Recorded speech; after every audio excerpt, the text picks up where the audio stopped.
इस सेशन में हम लोग wave optics and EM waves के सारे 35 क्वेश्चंस करने वाले हैं जो हमसे जेईई मेन 2021 में पूछे गए थे।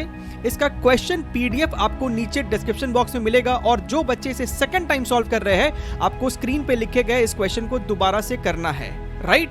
तो चलिए शुरू करते हैं हम लोग इस सेशन को। तो ये अपना पहला क्वेश्चन है। इसमें हमसे कहता है कि if the source of light used in Young's double slit experiment is changed from red to violet, तो इनमें से कौन सा ऑप्शन पॉसिबल है? ठीक है, तो अभी ध्यान से देखिए, अगर हम लोग वेवलेंथ के बारे में बात करें, wavelength of red is more than wavelength of violet. ठीक है, तो पहला ऑप्शन है consecutive fringes lines will come closer. Fringe width का फॉर्मूला क्या होता है? That is given by lambda D by small d. तो यहाँ पे हमें दिखाई दे रहा है that fringe width is directly proportional to lambda.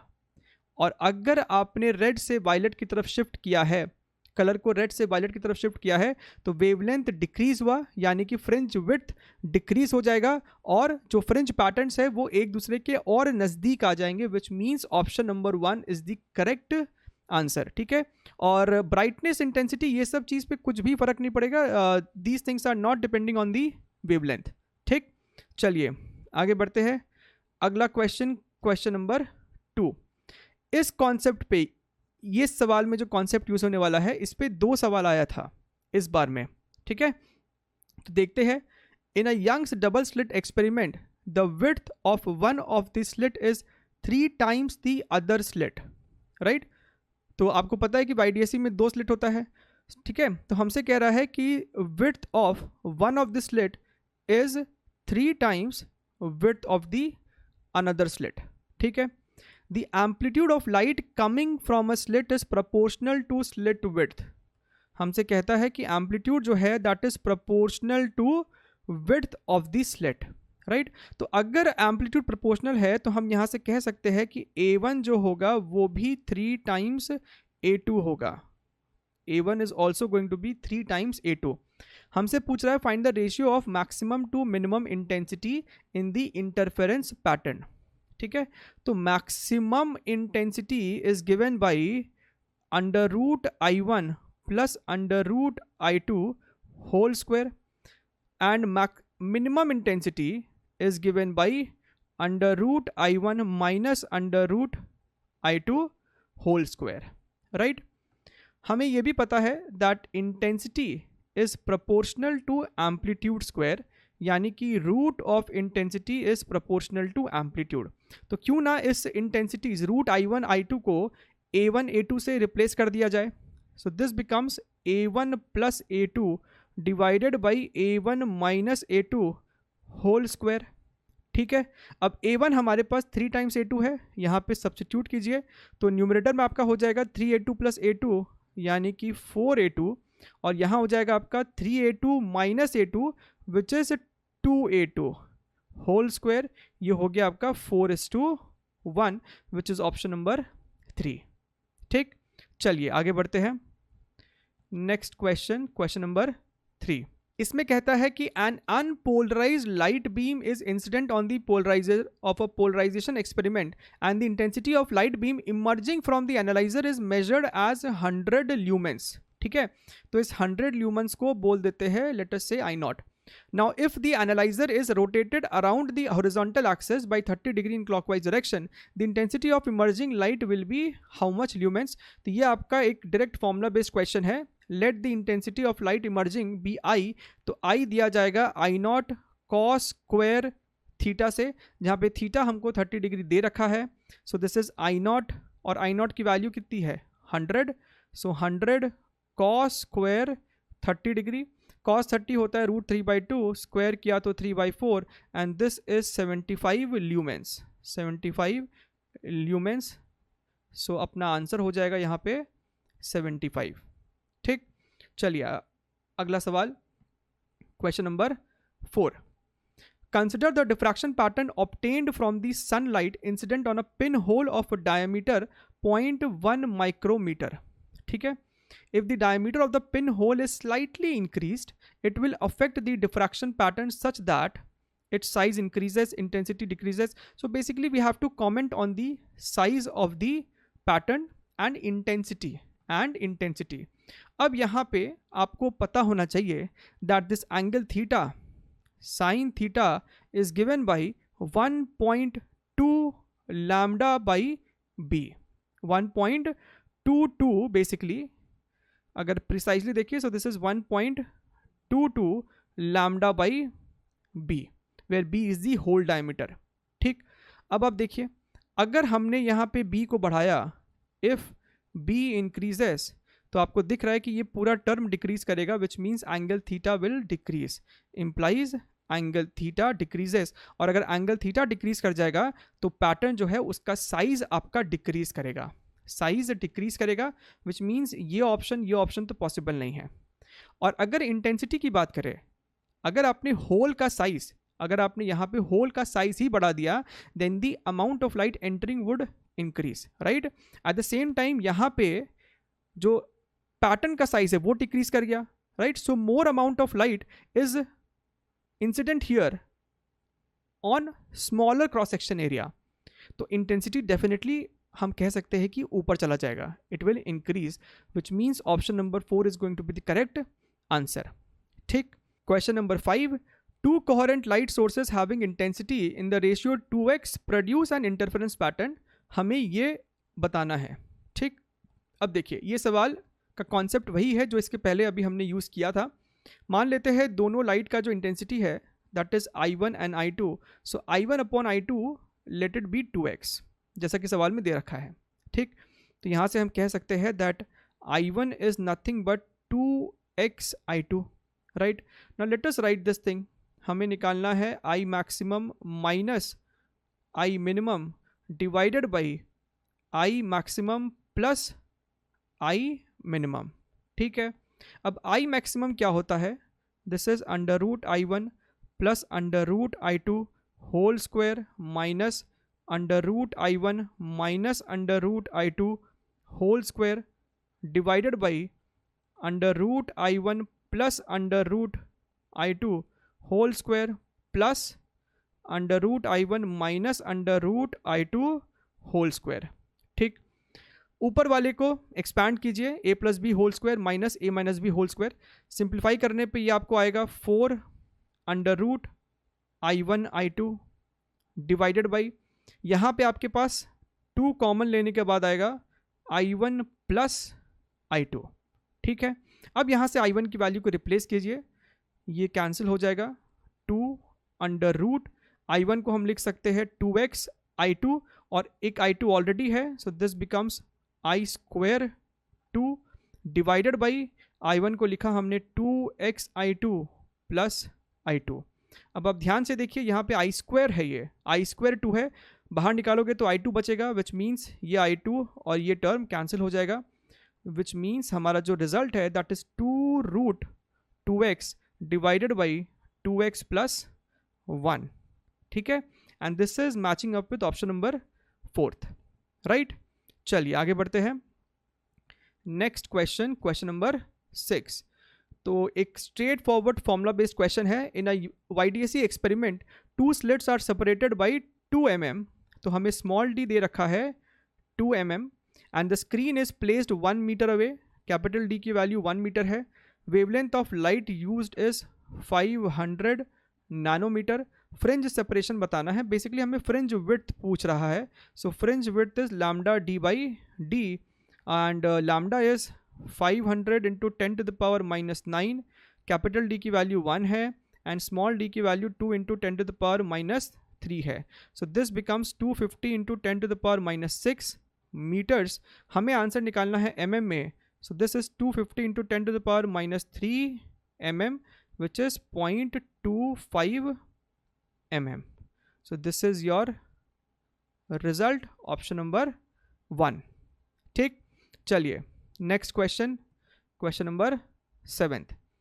ये आपका EM वेव बेस्ड सवाल है. An electromagnetic wave of frequency 5 GHz is traveling in a medium whose relative electric permittivity and relative magnetic permeability are 2 each. तो हमें इस सवाल में epsilon R 2 दे रखा है, म्यू आर 2 दे रखा है, right. Its velocity in this medium is something multiplied by 10⁷, तो हमें ये ब्लैंक को भरना है। अब हमें पता होना चाहिए that speed of light in a medium is given by 1/√, epsilon R epsilon naught, mu R mu naught, right. हमें ये सी निकालना है। अच्छा, यहाँ पे गौर से देखिए, इसे हमने अलग कर दिया, multiplied by √, epsilon naught mu naught. ये जो टर्म है, ये पूरा टर्म है speed of light in air या vacuum. This is your C naught which is 3 × 10⁸। तो रिप्लेस कर दो, 3 × 10⁸ divided by √, of E R into mu R, जो कि 2 × 2 हो जाएगा, तो 2 बाहर निकलेगा। This becomes 1.5 × 10⁸, right. लेकिन हमें यहाँ पे 10⁷ चाहिए, सो this becomes 15 × 10⁷ metres per second. तो मेरा सवाल का आंसर हो जाएगा 15। ठीक है, चलिए आगे बढ़ते हैं। अगला सवाल, क्वेश्चन नंबर 8। ओके, अब ये जो सवाल है सेम कॉन्सेप्ट पे बेस्ड 2 बार सवाल पूछा गया था। एक पूछा गया था आपका 25 फरवरी इवनिंग स्लॉट में, और दूसरा पूछा गया था 26 फरवरी मॉर्निंग स्लॉट में। ठीक है, तो दोनों ही आपको सेम पैटर्न पे सवाल है। अच्छा, एक और इम्पॉर्टेंट बात, ये सवाल देने का मेन इंटेंशन एनटीए वालों का रहा होगा to emphasise on the fact to read NCERT specifically for these topics. Let me show you one thing. Same language का सवाल, सेम कॉन्सेप्ट पे बेस्ड सवाल, सेम अप्रोच वाला सवाल एनसीईआरटी के सॉल्व्ड एग्जाम्पल में है। I have already opened it here. ये देखिए, आपको दिख रहा है ना। Calculate the electric and magnetic field produced by the radiation coming from a 100-watt bulb at a distance of 3 meter. Assume the efficiency of the bulb is 2.5%. ठीक है, तो मेन लैंग्वेज में क्या है, आपको बल्ब का पावर दिया है, कितने डिस्टेंस में निकालना है वो दिया है, और बल्ब की एफिशिएंसी दी है, राइट। फिर हमें कहता है सॉल्व कीजिए, तो यहाँ पे एक सॉल्व एग्जाम्पल भी है। सेम कॉन्सेप्ट पे बेस्ड आपको ये वाला सवाल यहाँ पे दिया हुआ है। ठीक है, तो चलिए इसे सॉल्व करते हैं। तो हमारे इस सवाल में लैंग्वेज क्या कह रहा है, a radiation is emitted by a 1000-watt bulb and it generates an electric field and magnetic field at point P which is at a distance of 2 meters. The efficiency of the bulb is 1.25%. Efficiency का मतलब है कि 1000 watt अगर ये है, तो जो output होगा that is going to be 1.25% of 1000. ठीक है, जो आपका लाइट उसमें से निकल रहा होगा, उसका जो पावर है that is 1.25% of 1000. The value of peak electric field at P is x into 10⁻⁻1. तो हमें x बताना है और हमें राउंड ऑफ करना पड़ सकता है, सवाल में लिखा हुआ है। ठीक है, तो मान लेते हैं ये आपका लाइट सोर्स है, हमसे किसी 2 मीटर डिस्टेंस पे एक पॉइंट P लेने कहा गया है, और यहाँ पे हमसे they are asking the value of E0, electric field amplitude हमसे पूछा जा रहा है। ठीक है, अब आपको पता होना चाहिए कि अगर ये एक सोर्स ऑफ लाइट है, तो यहाँ पे स्फेरिकल रीजन में लाइट ट्रैवल करेगा, स्फेरिकल वेवफ्रंट के फॉर्म में लाइट जो है वो ट्रैवल करेगा, राइट। तो P पॉइंट पे जो इंटेंसिटी होगा that is going to be power output of the bulb divided by 4πr², r being the radius. ठीक है, और ये पावर आउटपुट कितना हो जाएगा, that is going to be 1.25% of 1000. so यहाँ से 100 से 100 चला गया, this becomes 12.5 watt, right, 12.5 watt. अच्छा, दूसरी बात, ये जो इंटेंसिटी है इसमें आपको electric field and magnetic field दोनों का ही कॉन्ट्रीब्यूशन है। हमसे सिर्फ इलेक्ट्रिक फील्ड के बारे में पूछ रहा है, तो इसका आधा कर देंगे, दोनों का इक्वल कॉन्ट्रीब्यूशन होता है, right. So I/2 is equal to, जो फॉर्मूला होता है that is half epsilon naught, right, speed of light E0 rather E/RMS square. ठीक है, half epsilon naught C E/RMS square. ठीक है, E/RMS क्या होता है, E/RMS इज E0/√2. तो यहाँ से 2 और 2 तो कैंसिल हो जाएगा, सो दिस इज आई, और आई की वैल्यू क्या है, P naught by 4πr² is equal to epsilon naught C, this becomes your E naught square by 2। ठीक है, इसे और सिंप्लीफाई कर दीजिए, ये 2 हो गया, तो यहाँ से हमें ई नॉट दिखाई दे रहा है under root of P naught divided by 2πr² epsilon naught C. ठीक है, अब यहाँ पे वैल्यूज़ को सब्स्टिट्यूट कीजिए।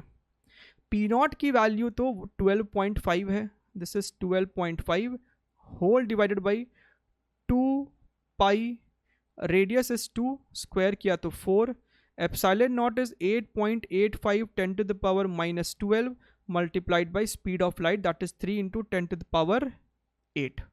ठीक है, 3 into 10 to the power 8, right. अब जब आप इसे सॉल्व करेंगे तो एक वैल्यू निकल के आएगी 13.68 के आसपास। ठीक है, वोल्ट पर मीटर, राइट। इसे हम क्या लिख सकते हैं, we can write it as 136.8 multiplied by 10 to the power minus 1, और अगर राउंड ऑफ किया, इस 136.8 को राउंड ऑफ किया तो आपका फाइनल आंसर आ जाएगा 137 into 10 to the power minus 1 volt per metre, and this is your answer, that is 137 is the final answer. ठीक है, तो ये अपना पहला सवाल है, ये हमसे पूछा गया था 16 मार्च मॉर्निंग शिफ्ट में। ये आपका ईएम वेव का एक सवाल है। कहता है कि a plane electromagnetic wave of frequency 500 megahertz is travelling in vacuum along Y direction. ठीक है, तो वेव आपकी वाई डायरेक्शन में ट्रैवल कर रही है। At a particular point in space and time magnetic field is this much. ठीक है, Z cap.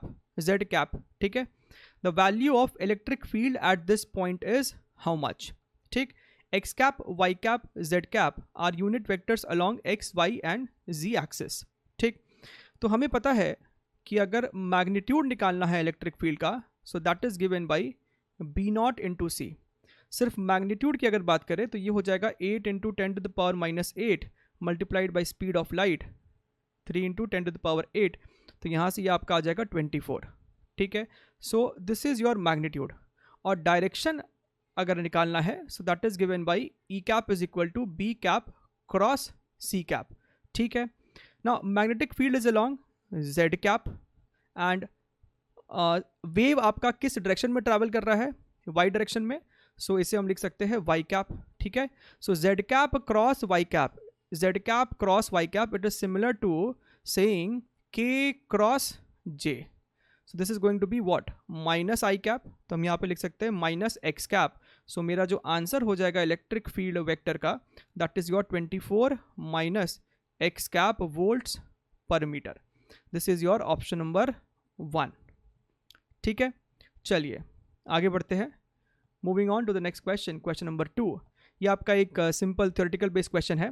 For an electromagnetic wave travelling in free space, the relation between average energy density due to electric field and magnetic field, ये आपको equal होता है, इसमें कोई doubt नहीं है, ये हम लोग पढ़ते हैं थ्योरी में।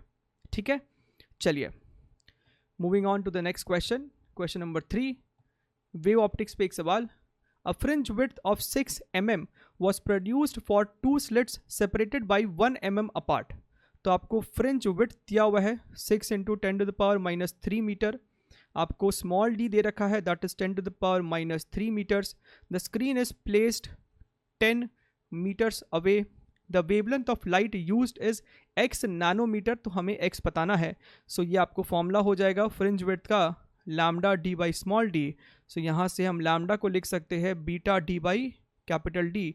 बीटा है अपना 6 into 10 to the power minus 3, small D की value 10 to the power minus 3 divided by capital D आपका 10 है। So this becomes 6 into 10 to the power minus 7 meters, या फिर 600 नैनोमीटर्स, राइट।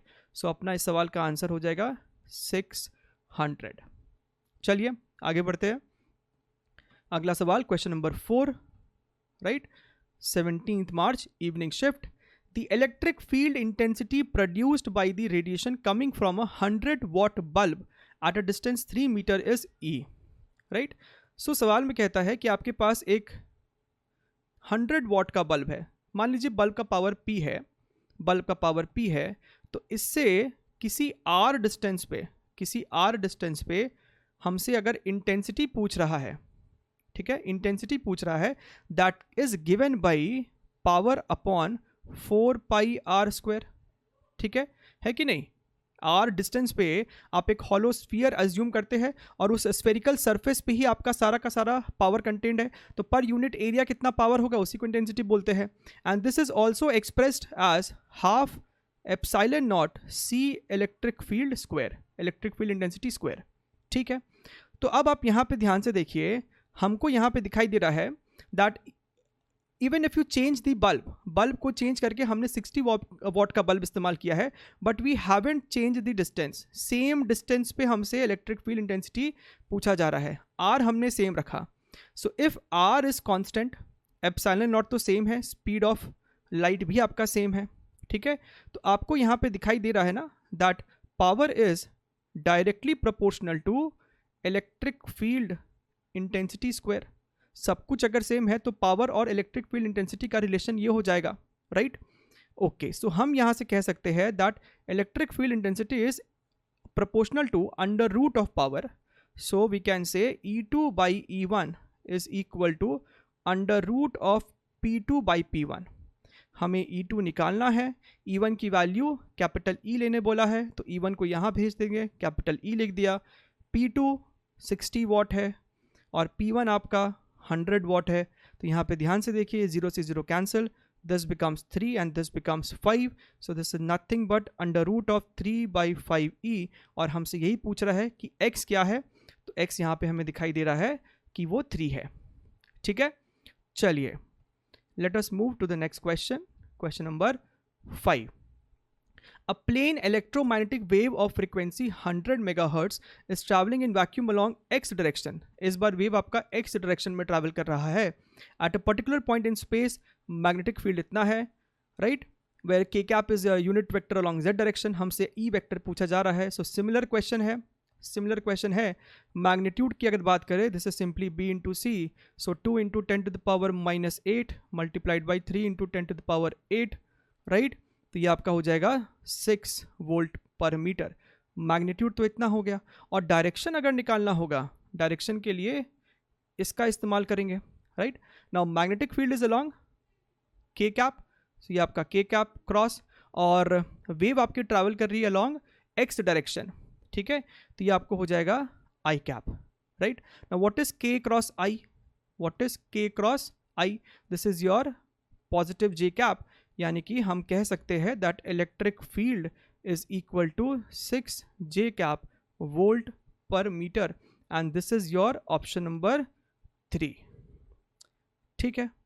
चलिए, मूविंग ऑन, अगला सवाल, question number 6. In Young's double slit arrangement, slits are separated by a gap of 0.5 mm. तो हमें small d दे रखा है 5 into 10 to the power -4 meters, and the screen is placed at a distance of 0.5 meter. The distance between the first and the third bright fringes formed when the slits are illuminated by a monochromatic light of this wavelength. So lambda is given as 5890 into 10 to the power -10 meters. हमसे पूछ रहा है what is the distance between first and the third bright fringe, right? अब ये जो fringe width होता है, which is given by lambda d by small d, this is basically the distance between two consecutive bright fringe और dark fringe, ठीक है। two consecutive bright fringe और dark fringe, मान लीजिए ये आपका first bright fringe है, ये आपका सेकेंड ब्राइट फ्रिंज है, सो ये होता है आपका बीटा। हमसे पूछ रहा है distance between first and third bright fringe, तो यहाँ पे आपका थर्ड ब्राइट फ्रिंज भी होगा, थर्ड और सेकेंड के बीच का दूरी फिर से बीटा। तो हमसे टोटल क्या पूछा गया है, हमसे पूछा गया है what is the value of 2 beta, so 2 lambda D by small T, right. So 2 into lambda है 5890 10 to the power -10 multiplied by D is your 0.5 whole divided by small D की वैल्यू है 5 इंटू 10 टू द पावर -4। आपको बस इसे थोड़ा बहुत simplify करना है, you will easily get 1178 10 to the power -6 meter, which is your option number 2। I hope the point is very very clear, ठीक है। चलिए moving on to the next question, question number 7th। ये आपका 18 मार्च evening shift का सवाल है। The plane electromagnetic wave propagating along Y direction, wave Y direction में travel कर रहा है, can have the following pair of electric field vector and magnetic field vector components. ठीक है, सो किस डायरेक्शन में ई और बी आपका हो सकता है अगर वेव आपका वाई डायरेक्शन में ट्रैवल कर रहा है। Now we have just seen direction के पॉइंट ऑफ व्यू से E cap is equal to B cap cross C cap. ठीक है, आप इसी को इस तरीके से भी लिख सकते थे, E cross B cap, E cap cross B cap is equal to C cap, right. इसको इस तरीके से भी लिखा जा सकता है। अब ध्यान से देखिए, हमसे कह रहा है कि वेव आपका ट्रैवल कर रहा है वाई डायरेक्शन में, right. So the C cap is basically along your Y direction. ठीक है ना, तो ये आपका जे कैप भी हो सकता है, माइनस जे कैप भी ले सकते हैं हम लोग इसको। ठीक है, तो हमसे कॉम्बिनेशन पूछ रहा है, right. It is very very clear कि आई और के इन दोनों को ही ऑल्टरनेट करना होगा। समझ में आ रहा है? समझिए, मान लीजिए कि आपका इलेक्ट्रिक फील्ड वेक्टर जो है वो के कैप डायरेक्शन में है और मैग्नेटिक फील्ड वेक्टर आई कैप डायरेक्शन में है। ठीक है, आई कैप डायरेक्शन में, तो के क्रॉस आई क्या हो जाएगा आपको? जे कैप, राइट। इसका मतलब एक पेयर तो आपका हो जाएगा ई अगर के कैप के डायरेक्शन में यानी कि ई जेड और बी आई में है सो बी एक्स, एक पेयर आपका ये हो गया। जैसे ही आपने एक पेयर ढूंढा, चेक दी ऑप्शंस, कहाँ पे ई जेड बी एक्स है। सिर्फ एक ही ऑप्शन ऐसा है जहाँ पे ई जेड बी एक्स है, तो हमको कुछ और सॉल्व करने की ज़रूरत नहीं, हम डायरेक्टली ऑप्शन नंबर 3 को टिक कर सकते हैं। हालांकि if you want you can check this also, ये भी सेटिस्फाई कर रहा है ई एक्स बी जेड, तो ये आपका माइनस जे कैप आ जाएगा। ठीक है, सो option number 3 is the correct answer. Okay, ये अपना पहला क्वेश्चन है और ये सवाल है इलेक्ट्रोमैग्नेटिक वेव्स का। जनरली इस कॉन्सेप्ट को बच्चा एग्जाम में सॉल्व या प्रैक्टिस करके नहीं जाता है। ये आपको डिस्प्लेसमेंट करंट का एक सवाल है। ठीक है, इसका कॉन्सेप्ट उस वीडियो में ऑलरेडी डिस्कस्ड है, तो यहाँ पे कॉन्सेप्ट नहीं डिस्कस किया जाएगा, बस आपको एक छोटा सा इन्फॉर्मेशन यहाँ पे ज़रूर दे दिया जाएगा। पहले सवाल को एक बार ही पढ़ लेते हैं। सवाल में हमसे कहता है कि एक AC वोल्टेज है Vt is equal to 20 sin omega T of frequency 50 hertz is applied to a parallel plate capacitor. The separation between the plate is 2 mm। तो पहले तो ये इन्फॉर्मेशन लिख लो, आपको D दे रखा है 2 × 10⁻³ meters and the area of the plate is 1 meter square, right. The amplitude of oscillating displacement current for the applied AC voltage is how much, right? So basically आपको जो displacement current होता है वो यहाँ पे होने वाला है, वो आपको इन दो प्लेट्स के बीच में होगा। जहाँ पे भी आपको टाइम वेरिंग इलेक्ट्रिक फील्ड होता है वहाँ पे हम लोग डिस्प्लेसमेंट करंट को डिफाइन करते हैं। अब इस ऑल्टरनेटिंग सोर्स के कारण क्या होगा कि इस प्लेट पे चार्ज टाइम के साथ चेंज करता रहेगा और उसके कारण इन दो प्लेट्स के बीच में इलेक्ट्रिक फील्ड भी चेंज करेगा और उसके वजह से हम लोग डिफाइन करते हैं डिस्प्लेसमेंट करंट। आपको कैपेसिटर के केस में ये चीज़ ध्यान में रखना है कि टाइम वेरिंग सोर्स के कारण जितना करंट आपको यहाँ पे होगा, this is called your conduction current, right. एक वायर में जो आपका actual flow of current, flow of electrons होता है उसको हम लोग कहते हैं कंडक्शन करंट।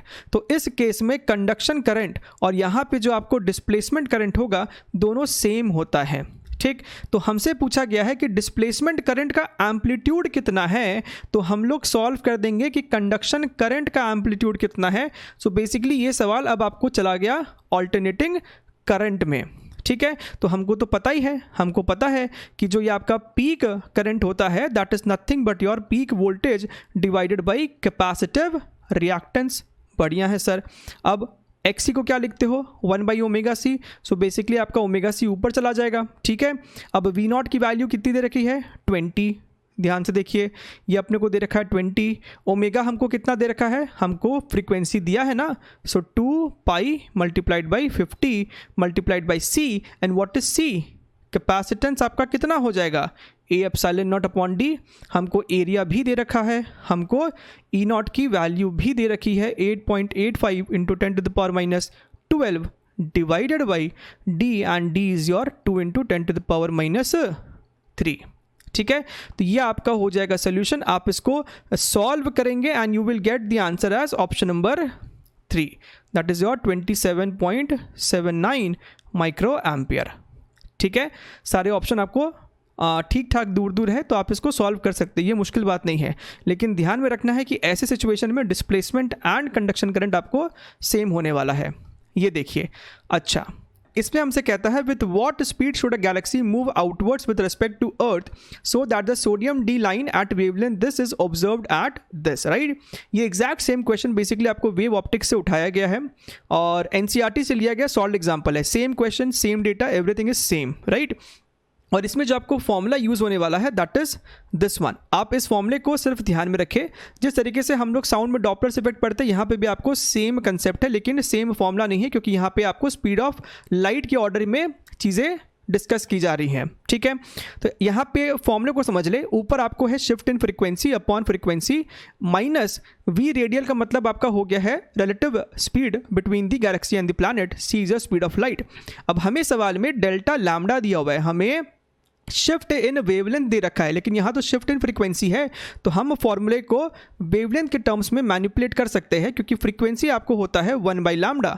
तो हम यहाँ से लिख सकते हैं change in frequency over frequency is equal to minus of change in lambda upon lambda, right. Shift in wavelength upon wavelength, minus क्यों लगाया, क्योंकि यहाँ पे आपका फ्रीक्वेंसी इनवर्सली रिलेटेड है, अगर लैम्डा आपका घटेगा तो फ्रीक्वेंसी आपका बढ़ेगा, ठीक। तो आप इसको यहाँ पे सब्स्टिट्यूट करें, right. So minus delta lambda upon lambda is equal to minus V radial upon C, तो माइनस माइनस तो आपका प्लस हो गया।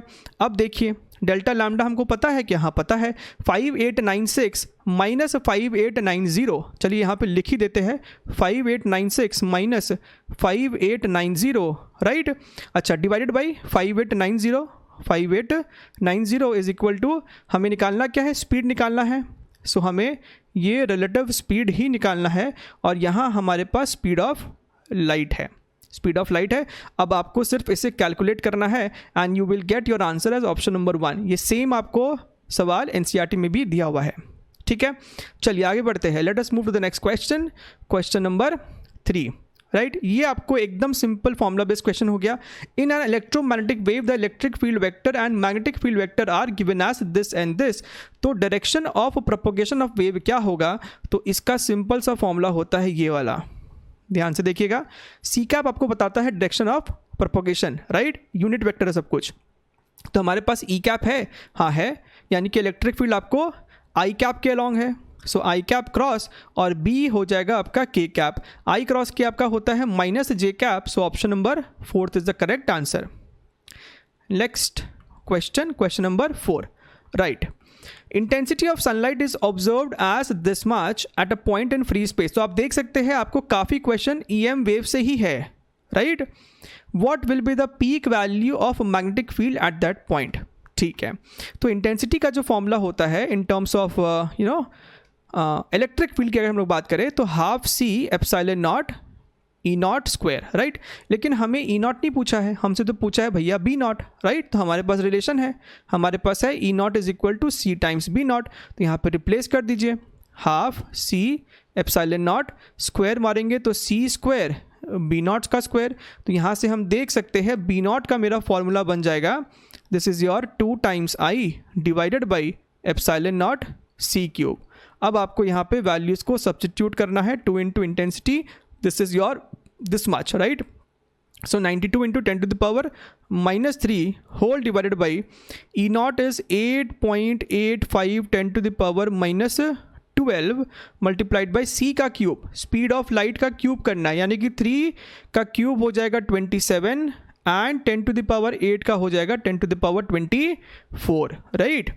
अब यहाँ पे हमको ऑप्शन जो है आप ध्यान से देखिए, थोड़ा सा आपको यहाँ पे ना स्मार्टली इसको मैनिपुलेट करना होगा। ये आपको हो जाएगा 12, तो 10 to the power 12 ऊपर जाएगा, राइट। तो इस पूरे को काट दो, ये आपको बन जाएगा -15, ठीक है। तो हमको दिख रहा है कि -8 वाला ही आंसर होना चाहिए, ठीक है। तो हम लोगों को बेसिकली यहाँ पे 10 to the power -1 एक और मल्टीप्लाई कर दिया और इसको कर दिया 20। अब 10 to the power -15, 10 to the power -1, ये आपको इकट्ठा बाहर निकल जाएगा 10 to the power -8 बन के। अब अंदर में क्या है, 20 multiplied by 92 divided by 8.85 multiplied by 27।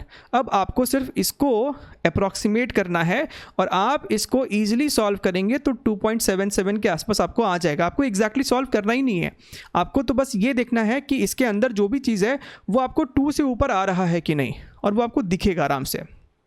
चलिए आगे बढ़ते हैं, moving on to the next question, question number 5। अच्छा, ये अपना सवाल आ गया YDSC का इतने टाइम बाद। In the Young's double slit experiment the distance between the slits varies in terms as this much, right, where d naught omega and a naught are constants. The difference between the largest fringe width and the smallest fringe width obtained over time is given as, right? तो fringe width का जो formula होता है वो अपना होता है lambda d by d, ठीक है। हमारे को सवाल में ये जो डिस्टेंस बिटवीन द स्लिट्स है ना, ये आपको टाइम वेरिंग है। सो बेसिकली फ्रिंज विड्थ का फॉर्मूला हो गया लैम्डा डी बाई, और स्मॉल डी की जगह ये लिख दो D naught plus A not sign omega T. तो आप देख सकते हैं कि आपका टाइम के साथ तो फ्रिंज विड्थ चेंज हो रहा है। फ्रिंज विड्थ मैक्सिमम कब होगा? जब आपका डिनोमिनेटर मिनिमम होगा, राइट, आपका जब डिनोमिनेटर मिनिमम होगा। और डिनोमिनेटर मिनिमम कब होगा? जब आपका साइन ओमेगा टी -1 होगा। तो आप देख सकते हैं ना कि B maximum minus B minimum जो हमको करने बोल रहा है, मैक्सिमम की वैल्यू हो जाएगी lambda D upon D naught minus A naught, ठीक, माइनस। और मिनिमम कब होगा? जब आपका डिनोमिनेटर मैक्सिमम होगा, यानी कि साइन ओमेगा टी की वैल्यू 1 होगी। तो ये आपको हो जाएगा D naught plus A naught, right. तो लैम्डा डी यहाँ से ले लो, कॉमन ले लो, right. So D square minus A naught square, ऊपर आपका चला जाएगा D naught plus A not minus D naught plus A naught, ठीक। तो आपका डी नॉट से डी नॉट खत्म, और ये रहा मेरे सवाल का सही जवाब। 2 lambda capital D A not, ऊपर में यही होना चाहिए, and this is your option number 2, ठीक है। यहाँ पे आपको हर जगह डी नॉट भी है, राइट। तो चलिए आगे बढ़ते हैं, moving on to the next question, question number 6। देखिए, a linearly polarized electromagnetic wave in vacuum is this much, right, is an incident normally on a perfectly, ध्यान से वर्ड्स को पढ़े, सवाल इजी है, सिर्फ घुमाने के लिए, डराने के लिए इतना लंबा चौड़ा चीज़ लिखा हुआ है। perfectly reflecting wall z equals to a, choose the correct option, ठीक है। सो बेसिकली आपको एक EM वेव है, वो आपको रिफ्लेक्ट होने वाला है, परफेक्टली रिफ्लेक्टिंग वॉल है, ठीक है। तो ऑप्शन नंबर 3 तो वैसे ही गलत है। द ट्रांसमिटेड वेव ट्रांसमिट कैसे हो जाएगा भाई? परफेक्टली रिफ्लेक्टिंग वॉल है वो तो। बढ़िया है सर।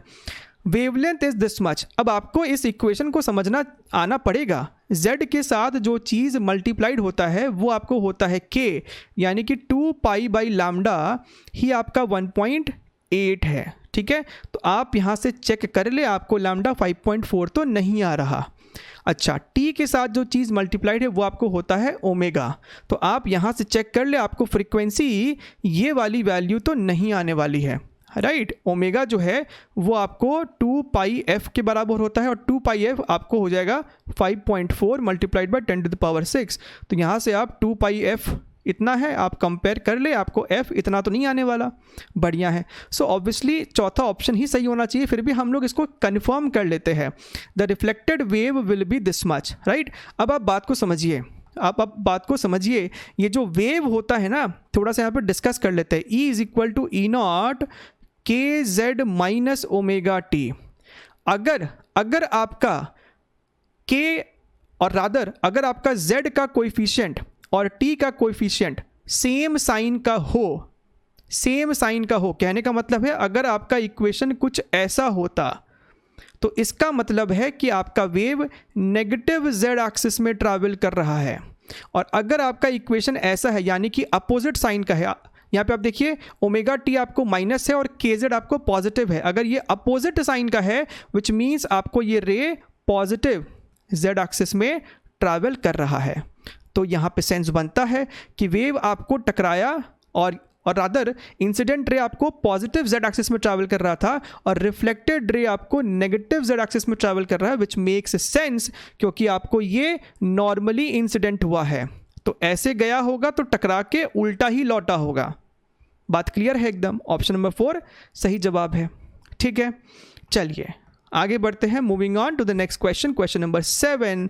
यहाँ हमसे जो सवाल पूछ रहा है उसके लिए फॉर्मूला आपको क्या लगता है, that speed of light is equal to 1 divided by under root mu naught epsilon naught mu R epsilon R.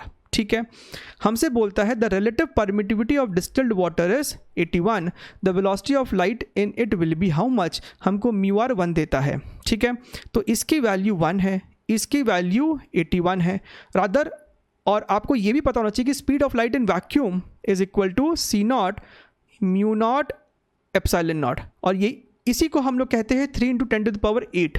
ठीक है, सो बेसिकली हमें सी को क्या लिख सकते थे, इस पूरे टर्म को हम लिख देंगे C naught, so C naught divided by under root of epsilon R, क्योंकि म्यू आर तो 1 है, तो game over, 3 × 10⁸ divided by under root of 81। So यहाँ से आपको 9 बाहर निकलेगा, 3/9 यानी कि 1/3, सो 1/3 × 10⁸, और इसको आप लिख सकते हैं 3.33 × 10⁷ metres per second. This is your option number 3। चलिए आगे बढ़ते हैं, नेक्स्ट क्वेश्चन, क्वेश्चन नंबर 8। ध्यान से देखिए, in a Young's double slit experiment if the source of light changes from orange to blue. ठीक है, तो ऑरेंज टू ब्लू में फ़र्क क्या पड़ा, ऑरेंज टू ब्लू में फ़र्क क्या पड़ा, ऑरेंज का वेवलेंथ जो है वो ज़्यादा होता है ब्लू के वेवलेंथ से। आप जब लेफ़्ट से राइट जाते हो तो वेवलेंथ आपका बढ़ता है, तो ब्लू का वेवलेंथ जो है वो कम है, right. So on moving from orange to red, sorry orange to blue, आपका वेवलेंथ घटा है। अच्छा, फ्रिंज विड्थ का फॉर्मूला होता है lambda D by small D, right. ठीक है, तो ऑरेंज से ब्लू जाने में वेवलेंथ घटा, यानी कि फ्रिंज विड्थ भी घटा, फ्रिंज विड्थ भी घटा, so the distance between consecutive fringes will decrease. ठीक है, ये आपका सही जवाब होगा, राइट। आप और सबको चेक कर सकते हैं। ऑप्शन नंबर 1 कहता है the central bright fringe will become a dark fringe, ऐसा नहीं होता है। सेंट्रल फ्रिंज जो आपका होता है, आपका जो सेंट्रल फ्रिंज होता है, सेंट्रल फ्रिंज होता है ये वाला, राइट। तो यहाँ पे आपको दोनों ही केस में मैक्सिमा बनेगा, because path difference is 0 in both the cases, right. तो ये तो गलत है। The distance between consecutive fringes will increase, ये तो एकदम गलत है। The intensity of the minima will increase, minima मतलब जहाँ पे आपको डिस्ट्रक्टिव इंटरफेरेंस हो रहा है, और जहाँ पे आपको डिस्ट्रक्टिव इंटरफेरेंस है, मिनिमा है, वहाँ तो आपका इंटेंसिटी ऐसे ही 0 है। आपका कोई भी वेवलेंथ हो, इंटेंसिटी आपको 0 ही होने वाला है, ठीक। चलिए आगे बढ़ते हैं, last question, and this is a good question rather I would say, question number 9। ठीक है, तो ये आपका बेसिकली एक फंडामेंटल क्वेश्चन हो गया वेव का। The difference in the number of waves, सवाल पढ़ के एक बार शायद आप लड़खड़ा सकते हैं इसको। The difference in the number of waves when yellow light propagates through air and vacuum columns of same thickness is 1। अब समझिएगा, सवाल मुश्किल नहीं है, लेकिन इसमें थोड़ा सा आप कॉन्सेप्ट पे ध्यान दें। ये मान लेते हैं हम लोग अब एयर है, जनरली हम लोग एयर और वैक्यूम को सेम ट्रीट करते हैं, लेकिन इस सवाल में हमें दोनों को अलग ट्रीट करने कहा जा रहा है। हमें यहाँ पे कहता है कि एयर का रिफ्रैक्टिव इंडेक्स 1.0003 लो, राइट, और वैक्यूम का 1 ले लेंगे, ठीक है। अच्छा, तो इसको हम लोग बोल देते हैं एयर, और वैक्यूम के लिए सेम थिकनेस का ही हम लोग एक पोर्शन ले लेते हैं, ठीक है। अच्छा, अब होता क्या है ना, जो आपका वेवलेंथ होता है वो रिफ्रैक्टिव इंडेक्स पे डिपेंड करता है, राइट। आपका वेवलेंथ जो है वो रिफ्रैक्टिव इंडेक्स पे डिपेंड करता है। आपको पता होना चाहिए कि wavelength in a medium is equal to wavelength of light in vacuum divided by refractive index, ठीक है। आई होप आपको ये चीज़ पता है, आप चाहो तो इसको रे ऑप्टिक्स में हम ये चीज़ पढ़ते हैं, that speed of light in a medium is equal to speed of light in vacuum divided by refractive index, ठीक है। अब स्पीड जो होता है वो आपको होता है सिंपली वेवलेंथ इनटू फ्रीक्वेंसी आपका नहीं चेंज होता है, तो फिलहाल के लिए आपको ये चीज़ देखिए डिराइव भी करके दिखा दिया गया। अभी तो इसको एज अ रिजल्ट में ध्यान रखना है। अच्छा सर इसका क्या करेंगे, आप ये जो इन्फॉर्मेशन दिए, what to do with this information, देखिएगा। The difference in the number of waves when the yellow light propagates through air and vacuum column of the same thickness is 1। अब देखिए, जब आपको लाइट वैक्यूम में travel कर रहा है, this is your vacuum, तो इस तरीके से आपका मान लीजिए वेव्स है, इस तरीके से आपका लेट अस से वेव्स है, ठीक है।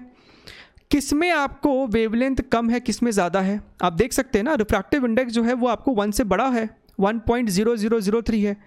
रिफ्रैक्टिव इंडेक्स आपको हमेशा 1 से बड़ा होता है किसी मीडियम का, राइट। और ऊपर आपको वेवलेंथ है, यानी कि ये वाली टर्म आपको छोटी है। So in a medium wavelength decreases, right. तो यहाँ पे जो आपको वेव्स बनेंगी वो थोड़ी पतली पतली बनेंगी, इस तरीके से है। वेवलेंथ क्या है, वेवलेंथ क्या होता है, वेवलेंथ बेसिकली यहाँ से यहाँ तक का डिस्टेंस को ही तो आप लैम्डा बोलते हो, है कि नहीं।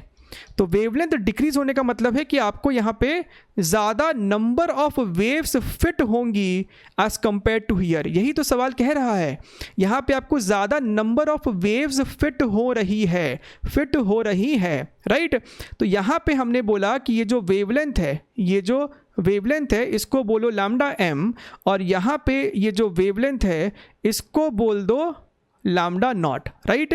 अच्छा, अगर ये जो आपका थिकनेस है इसको हमने बोल दिया लेट अस से डी, ठीक है, right. So D divided by lambda M, ये क्या हो जाएगा, D divided by lambda M का मतलब हो गया number of waves, number of ये जो लहर है, number of waves in this air, right, minus D upon lambda naught, ये क्या हो गया, number of waves in vacuum, ठीक है। ये जो डिफरेंस है यही तो हमको बोलता है ना, कहाँ गया कि ये 1 है, यही तो हमको बोलता है 1 है। यहाँ पे आपको ज़्यादा नंबर ऑफ वेव्स है, यहाँ पे आपको कम नंबर ऑफ वेव्स है। So this number of waves minus this number of waves आपको 1 हो गया, खत्म ना खेल। अब देखिए अब क्या है, तो हमें सवाल में पूछा गया है the thickness of the air column is how much, तो हमको डी ही पूछा जा रहा है। तो आप यहाँ से चाहो तो डी को कॉमन ले लो, और ये आपका हो गया हमको wavelength of yellow light in vacuum दे रखा है, हमको लैम्डा नॉट दे रखा है ना। सो लैम्डा एम को आप लिख लो lambda naught upon mu, right. So ये आप लिख सकते हो, पहले इसको यहीं पे लिख दो, एक काम करो, आप इसको लिखो डी, आप इसको लिख दो mu upon lambda naught minus D by lambda naught is equal to 1। So यहाँ से आपको डी दिख जाएगा lambda naught divided by mu minus 1।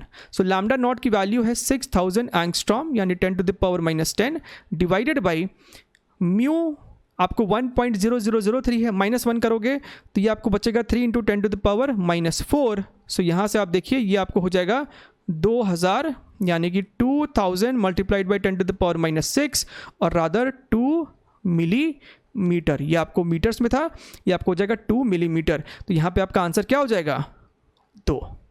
So you can see ये सवाल बहुत मुश्किल नहीं है, लेकिन कॉन्सेप्ट थोड़ा सा है यहाँ पे, ठीक है। ये सवाल हमसे पूछा गया था 26 अगस्त शिफ्ट 1 में। सवाल में हमसे कहता है that the electric field in a plane electromagnetic wave is given by this equation, ठीक है। If this wave falls normally on a perfectly reflecting surface, तो सरफेस कैसा है, परफेक्टली रिफ्लेक्टिंग है, having an area of 100 centimetre square, if the radiation pressure exerted by the EM wave on the surface during a 10-minute exposure is this much, right? Find the value of x, ठीक है। अब ये आपको एक formula oriented question है। अगर आपका surface perfectly reflecting होता है तो जो रेडिएशन प्रेशर होता है that is given by 2I/c, और अगर वो सरफेस परफेक्टली एब्जॉर्बिंग होता तो यहाँ पे 2 नहीं होता, सिर्फ I/c होता, ठीक है। यहाँ पे I आपको होता है इंटेंसिटी, C आपका स्पीड ऑफ लाइट है। इंटेंसिटी जो होता है उसका फॉर्मूला भी आप ज़रूर जानते होंगे, that is ½ ε0 E0 square into C, ठीक है, where E0 is this particular value. ये जो 200 है यही हमारा इलेक्ट्रिक फील्ड का एम्पलीट्यूड है, ठीक है। तो इस फॉर्मूले में हम वैल्यूज़ को सब्स्टिट्यूट करते हैं, ये आपको हो जाएगा 2/c मल्टीप्लाइड बाई ½ ε0 E0 का स्क्वायर टाइम C। तो यहाँ से आप देख सकते हैं आपका 2 से 2 खत्म हो जाएगा, C से आपका C भी खत्म हो जाएगा। सो आपका रेडिएशन प्रेशर सिंपली हो जाएगा E0 इलेक्ट्रिक फील्ड का स्क्वायर। ना एप्सिलॉन नॉट की वैल्यू आपको इस सवाल में नहीं दी है, तो आपको पता होना चाहिए that is given by 8.85 into 10 to the power -12 E naught square, यानी कि 200 का भी स्क्वायर, 200 का स्क्वायर करेंगे तो आपको निकल के आएगा 4 इंटू 10 टू द पावर 4। ठीक है, अब यहाँ पे आप ध्यान से देखिए 8.85 मल्टीप्लाइड बाई 4, आप इसको मल्टीप्लाई कीजिए, 4 5 आपको 20 होता है, 2 4 8 32 34 3 4 8 32, दिस इज़ योर 35। तो यहाँ पे आपको 35.40 multiplied by 10 to the power -8, तो उसे हम नीचे लेके जाएंगे तो ऐसे लिख सकते हैं, लेकिन हमें डिनोमिनेटर में बनाना है 10 टू द पावर 9 का टर्म, तो ऊपर नीचे 10 से मल्टीप्लाई कर दीजिए, so 354 divided by 10 to the power 9। अगर आप इस आंसर को कंपेयर करें सो आप देख सकते हैं x की जो वैल्यू है that is going to be 354। ठीक है, और आप देख सकते हैं टाइम और ये जो एरिया दिया है इसका कुछ लेना देना यहाँ पे नहीं था। अगर आपसे फोर्स पूछ लेता तो आप इस प्रेशर को एरिया से मल्टीप्लाई कर देते। ठीक है, चलिए let's move to the next question, question number 2। यहाँ पे हमसे बोलता है white light is passed through a double slit and interference is observed on a screen 1.5 meter away. The separation between the slit is 0.3 mm. The first violet and red fringes are formed 2 mm and 3.5 mm away from the central white fringes. The difference in wavelength of red and violet light is how much? तो आपके पास ऐसा situation है, ये हमारा separation between the slit है, ये आपका capital D की वैल्यू भी हमें 1.5 मीटर दे रखा है। हमसे बोलता है कि आपका violet and red fringes are formed at 2.0 mm and 3.5 mm। तो y1 डिस्टेंस पे यहाँ पे आपको वायलेट का फ्रिंज बना है और y2 डिस्टेंस पे आपको रेड का फ्रिंज बना है from the central bright fringe, central white fringe. ठीक है, the difference in the wavelength of red and violet light is how much. तो अब यहाँ पे आपको y का फॉर्मूला पता होना चाहिए कि आपका जो मैक्सिमा होता है राइट, उसका y लोकेशन का फॉर्मूला होता है n lambda capital D by small d, जहाँ पे n होता है आपका nth मैक्सिमा। तो यहाँ पे सेंट्रल से पहले मैक्सिमा की बात की जा रही है in case of violet wavelength, और पहले मैक्सिमा की बात की जा रही है in case of red wavelength, यानी n की वैल्यू दोनों सिचुएशन में हम लोग 1 पुट करेंगे। राइट, अब यहाँ पे आप y1 की वैल्यू पुट करें, so y1 is equal to λ1 into capital D by small d, and what is y2, this is your λ2 capital D by small d। λ2 is the wavelength of red and λ1 is wavelength of violet. ठीक है, अब यहाँ पे आप y2 minus y1 कर लो। आप जब ऐसा करोगे तो आप capital D by small d common ले सकते हो और आप लिखोगे λ2 माइनस λ1।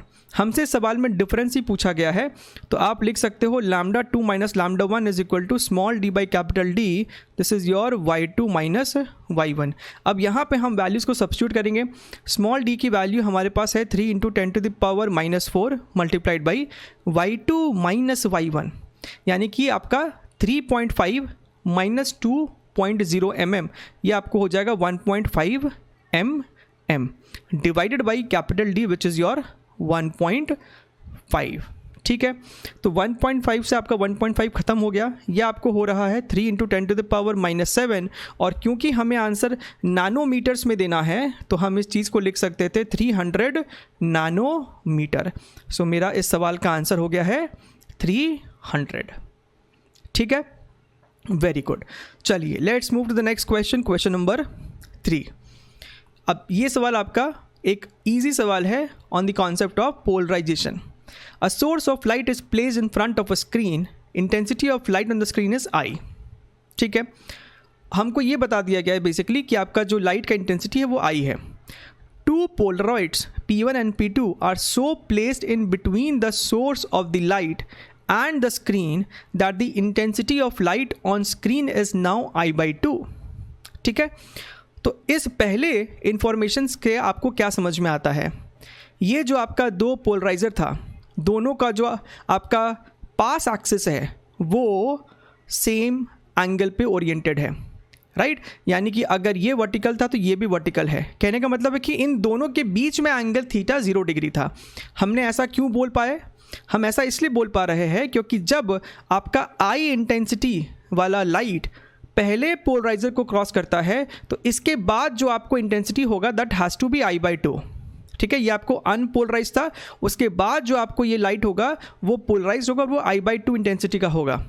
इसके बाद जो आपको इंटेंसिटी होता है I', उसका हमारे पास फॉर्मूला होता है that is your I/2 cos square theta, where theta is the angle between this polarized light, right, and the path axis of the second polarized। लेकिन इन दोनों का भी एंगल थीटा जो है वो 0 डिग्री है, और थीटा क्योंकि 0 डिग्री है तो अगेन आपको इसके बाद भी I/2 ही मिला, जो कि हमें स्क्रीन पे मिला। ठीक है, अब हमें क्या बोलता है, राइट, अब हमें क्या बोलता है that P2 should be rotated by an angle of dash degrees. ये आपका पोलराइज 1 है, ये आपका पोलराइजर 2 है। सो P2 should be rotated by an angle of dash degree so that the intensity of light on the screen becomes 3I/8। समझिएगा बात को। तो ये हमारे पास सेकंड फिगर रहा, तो हमसे बोल रहा है कि हम इसको कितने एंगल से रोटेट कर दे कि अब जो आपका ये I' हो वो हो जाना चाहिए था 3I/8, 3I/8। ठीक है, तो कोई तकलीफ़ नहीं है, ये आपका I था, इसके बाद तो आपका I/2 ही रहने वाला है। तो आप यहाँ पे लिख सकते हैं कि I' has to be equal to I/2 cos square theta. I' की वैल्यू हमें सवाल में दे रखा है 3I/8, this is your I/2, this is your cos square theta. आप इसको थोड़ा सा सिंप्लीफाई करेंगे, ये आपका हो जाएगा 4, यानी कि आपका जो cos थीटा है वो आ रहा है √3/2, यानी कि थीटा जो होना चाहिए that should be equal to 30 degrees. So 30 degrees इस सवाल का आंसर है। क्लियर है एकदम? चलिए आगे बढ़ते हैं। अपना अगला सवाल question number 4, electric field in a plane electromagnetic wave is given by E is equal to this much. The velocity of electromagnetic wave in this medium is dash, where C is the speed of light in vacuum। ठीक है, अब ध्यान से देखिए, अब ये आपको भी again direct formula based question है। जो आपका वेव स्पीड होता है that is basically given by ω/k। अब ओमेगा क्या होता है, ये वाला टर्म कोएफिशिएंट ऑफ t, और k क्या होता है कोएफिशिएंट ऑफ x। तो यहाँ पे ओमेगा हो जाएगा 10 × 10⁻10 divided by this is your 500। तो ये आपको कितना आ जाएगा, आप ध्यान से देखिए, आपको यहाँ से एक 100 निकालना पड़ेगा, तो ये आ जाएगा 2 × 10⁸ मीटर्स पर सेकेंड। लेकिन हमें आंसर जो दिया है वो स्पीड ऑफ लाइट के टर्म्स में दिया है। ठीक है, तो हम क्या कर रहे हैं, हम इसको ऊपर और नीचे 3 से मल्टीप्लाई और डिवाइड कर देते हैं। ऐसा करने के बाद आप यहाँ पे देख सकते हैं ये वाला जो टर्म है यही हमारा स्पीड ऑफ लाइट है। So the answer is 2/3C which is your option number 3। ठीक, चलिए, so that was an pretty easy question. ये अपना अगला सवाल है, अगेन बहुत इजी क्वेश्चन है, थोड़ा सा एम्बैरेसिंग भी है कि इतना भी आसान सवाल नहीं दे देना चाहिए एक एग्जाम में, जेई मेन जैसे एग्जाम में। The light waves from 2 coherent sources have same intensity, I1 is equal to I2 is equal to I0। In interference pattern, the intensity of light at minima is 0. What will be the intensity of light at maxima? ठीक है, सो जो अपना I maximum होता है, हालांकि इसका direct answer बहुत से बच्चों को पता रहेगा, बट स्टिल वो होता है √I1 प्लस √I2 का होल स्क्वायर। हमें इस सवाल में कहता है कि I1 I2 दोनों ही I0 के बराबर है, तो ये भी आपका हो जाएगा √I0, ये भी आपका हो जाएगा √I0 का होल स्क्वायर, और ये आपको आ जाएगा 4I0 which is your 4th number option. ठीक है, चलिए अगला सवाल question number 6, a plane electromagnetic wave with a frequency of 30 MHz travels in a free space. At particular point in the space and time, electric field is given by 6 volts per meter. The magnetic field at this point will be dash into 10⁻⁻8। तो हमें इस x को basically बताना है। ठीक है, अब हमारे पास अगेन फॉर्मूला होता है electric field is equal to speed of light into b। हमसे यहाँ पे b पूछा गया है, तो यहाँ पे आप E/c कर दोगे। E की वैल्यू हमें क्वेश्चन में 6 दिया हुआ है, C is your speed of light 3 × 10⁸, तो ये आपको आ जाएगा 2 × 10⁻8। आप कंपेयर करेंगे तो x की वैल्यू सिर्फ 2 हो जाएगी। अगेन बहुत ही आसान सवाल, लेकिन फॉर्मूला पता होना चाहिए, नहीं पता होगा तो सवाल सॉल्व नहीं कर पाएंगे। ठीक है, अब देखिए, the electric field in an electromagnetic wave is given by this equation. The energy contained in a cylinder of volume V is this much. The value of V is dash centimeter cube. ठीक है, अब यहाँ पे आप ध्यान से देखिए, आपका जो एनर्जी डेंसिटी का फॉर्मूला होता है that is given by half epsilon electric field square, right. ये आपका एनर्जी डेंसिटी है, यानी कि energy per unit volume, right. तो यहाँ से आपको समझ में आ रहा है ना कि जो एनर्जी हो जाएगा, टोटल एनर्जी का फॉर्मूला क्या बन जाएगा, half epsilon naught E naught square into volume.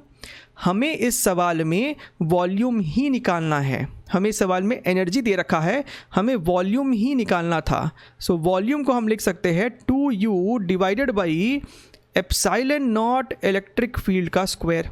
ठीक है, अब यहाँ पे ध्यान से देखिए, 2 इंटू u की वैल्यू कितनी है, तो जनाब 5.5 इंटू 10⁻⁻12 है।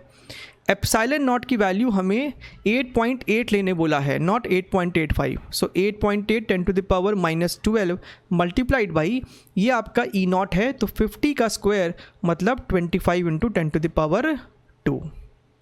ठीक है, अब यहाँ पे हमको कुछ कैंसिलेशन करना होगा, तो ये आपका कट जाएगा, ये आपका डेसिमल हट गया, 11 से काटा तो ये 5 हो जाएगा, ये आपका 8 हो जाएगा, 5 इसको कट करेगा तो ये वाला 5 हो जाएगा, ये वाला आपका 4 हो जाएगा। So what do you have over here is 1/20 multiplied by 10⁻²। ठीक है, ये आपको आ रहा है मीटर क्यूब, लेकिन हमारा जो आंसर है वो है सेंटीमीटर क्यूब में। तो हम इस पूरे टर्म को 10⁻6 से मल्टीप्लाई कर देंगे, तो न्यूमरेटर में बचेगा 10⁻4 divided by 20, this is your centimetre cube and this is nothing but your 500 centimetre cube. So the value of this blank is 500। एकदम क्लियर है। चलिए let's move to the next question, question number 8। अच्छा, देखने में लंबा लग रहा है, एक बार पढ़ लेते हैं क्या है। The magnetic field vector of N electromagnetic wave is given by this equation. ठीक है, ऐसा कुछ अभी तक डेंजर नहीं आया है। Where i and j represents unit vector along dash dash dash at t equals to 0। Important information, समय शून्य पे 2 electric charges Q1 which is equal to 4 pi coulomb, Q2 which is 2 pi coulomb located at this coordinates, right, 0,0, pi by k and 0,0, 3 pi by k respectively have the same velocity of 0.5 c(I cap). C is your speed of light, right? The ratio of the force acting on charge Q1 to Q2 is what?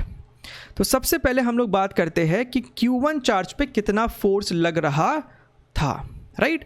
तो ये आपको vector form में लिख सकते हैं आप लोग, और ये फोर्स कितना हो जाएगा, ये आपको हो जाएगा Q into V cross B, V cross B।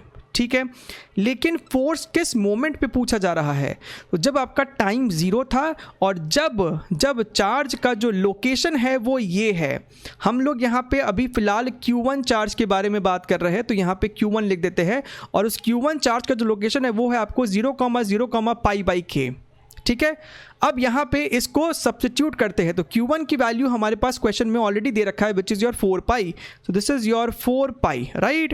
Now what is your velocity vector, this is your 0.5 c(I cap) cross B is your how much, B0, this is your B0 by √2, this is your I cap plus J cap cos kz। अब ध्यान से देखिएगा cos k, लेकिन z की value क्या है, charge का location था 0,0, pi by k, z is your pi by k, तो आप यहाँ पे पाई बाई k सब्स्टिट्यूट करेंगे। हमें चार्ज के पास मैग्नेटिक फील्ड कितना है, चार्ज जिस लोकेशन पे है उस लोकेशन पे फील्ड कितना है वो पता करना है, और वो पता करने के लिए हमें चार्ज की लोकेशन को इस इक्वेशन में सब्स्टिट्यूट करना होगा, और टाइम उस समय था 0, तो ओमेगा टी तो आपका ऐसे ही ख़त्म हो गया, राइट। ये आपका हो गया इस तरीके से। अब यहाँ पे देखिए k से k आपका जो है ख़त्म हो जाएगा, ये आपको आ जाएगा cos pi which is nothing but -1। अच्छा है, so this is your 4 pi right. This is your 0.5c multiplied by, ये आपका जो b0 बाई √2 है इसको इधर ही रखो, ये आपका नेगेटिव साइन आएगा क्योंकि यहाँ पे cos पाई था।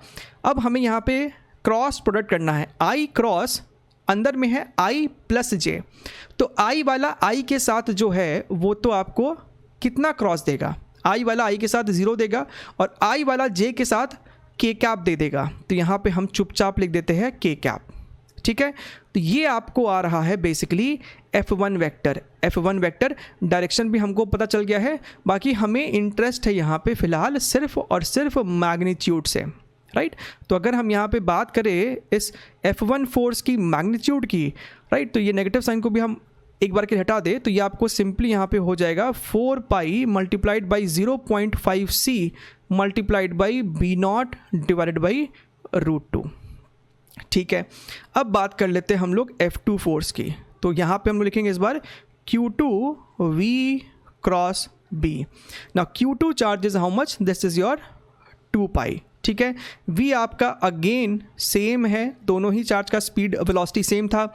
ये आपका अगेन b0 बाई √2, ये आपका i cap plus j cap, यहाँ पे cos। अब इस बार आप z की जगह पुट करेंगे 3 pi by k, right, so k multiplied by 3 pi by k, समय तो फिर से 0 था, ठीक है। अब यहाँ पे आप फिर से देखिए ये आपका आ रहा है cos 3 pi which is again -1, again -1, तो कुछ खास बदला नहीं। ये आपका F2 वेक्टर जो है this is your 2 pi 0.5c multiplied by b0 by √2, यहाँ पे माइनस साइन क्योंकि cos 3 पाई है, एंड i का फिर से j के साथ आपको सिर्फ k कैप ही मिलने वाला है। तो यहाँ पे अगर हम लोग फिर से मैग्नीट्यूड की अगर बात करें तो वो simply 2 pi into 0.5c multiplied by b0 by √2 है।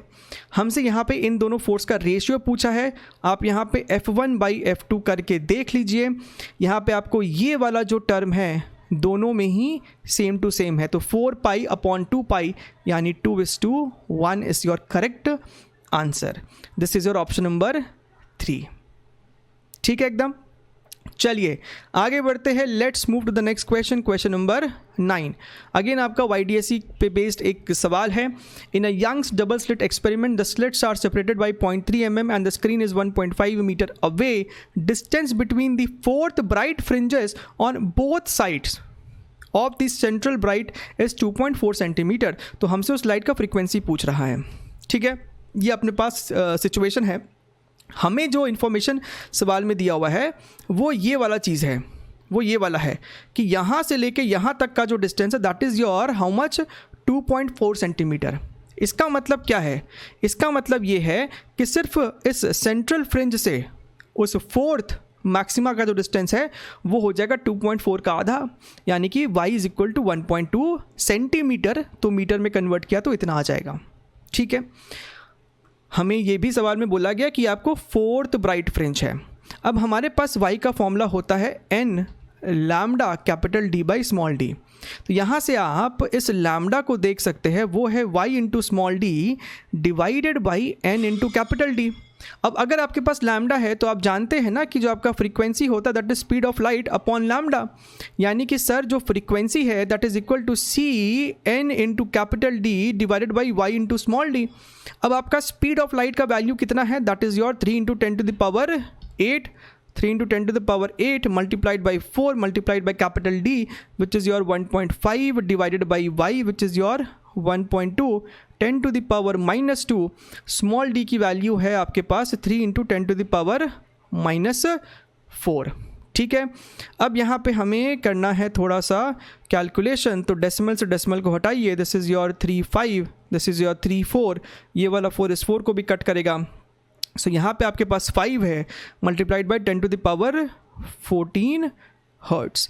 यहाँ पे आप देख सकते हैं 5 जो आने वाला है वो आपका सही जवाब है, ठीक है। So again an easy question, बहुत मुश्किल नहीं है, बस आपको फॉर्मूला पता होना चाहिए, बढ़िया है। सवाल में देखिए, electric field of a plane electromagnetic wave propagating through a non magnetic medium है, right, is given by E is equal to this much. The dielectric constant of the medium is equal to how much, ठीक है। सबसे पहले तो इस इस equation को देख के आप ये पता कर सकते हैं कि उस मीडियम में वेव का स्पीड था कितना, वो आपको होता है ओमेगा बाई के। ओमेगा आपको होगा टी का coefficient that is your 2 × 10⁻10 divided by के आपको हो जाएगा x का कोएफिशिएंट। तो ये आपको हो गया है 2 से 2 आपका जो है ख़त्म हो जाएगा, यहाँ पे 100 है तो this is equal to 10⁸ metres per second. ठीक है, अच्छा है। हमारे पास वेव स्पीड का एक और फॉर्मूला होता है that is equal to 1 divided by μ0 into mu R epsilon naught into epsilon R. ये आपको ज़रूर से पता होना चाहिए। अब यहाँ पे आप ध्यान से देखिए, ये जो स्पीड ऑफ लाइट जो होता है, speed of light in air, उसका जो फॉर्मूला होता है that is simply μ0 into epsilon naught. यानी कि हम इस चीज़ को लिख सकते थे c divided by mu r into epsilon r. अब हमें क्वेश्चन में म्यू आर की वैल्यू 1 दे रखी है, यानी कि this v is equal to c divided by only epsilon r. और एप्साइलन आर ही बेसिकली आपका डाइलेक्ट्रिक कांस्टेंट होता है। आप इसका सिंबल क्या तो एप्सिलॉन आर लिखो या फिर कैपिटल के लिखो, कोई भी दिक्कत नहीं है। तो यहाँ से आप के की वैल्यू देख सकते हो, वो आपको हो रहा है c बाई वी का whole square. Now c is your speed of light in air और v हमने ऑलरेडी यहाँ पे सॉल्व कर रखा है, दिस इज ओनली 10⁸। इसका भी होल स्क्वायर करोगे तो सिंपली आपका आंसर 9 हो जाएगा। Option number 1 is the correct answer. ठीक है, okay, let's move to the last question of this session. और ये आपका विड्थ ऑफ स्लिट से रिलेटेड सवाल है। The width of one of the two slits in a Young's double slit experiment is 3 times the other slit.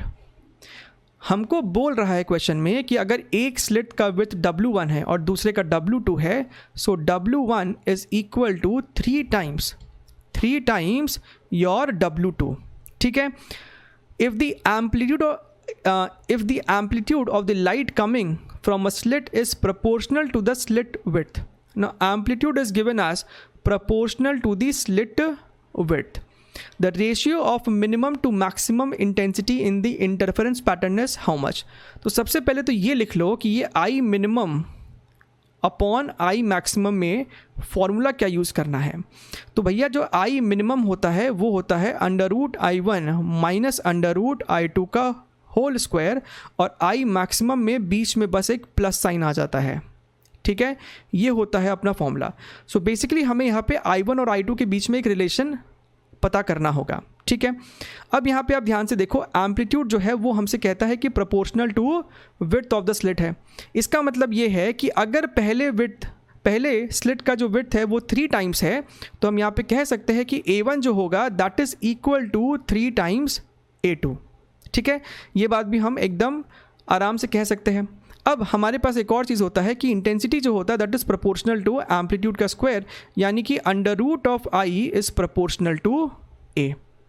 ठीक है, इसका मतलब ये है कि यहाँ से हम ये भी कह सकते थे that √I1 is equal to 3 times √I2।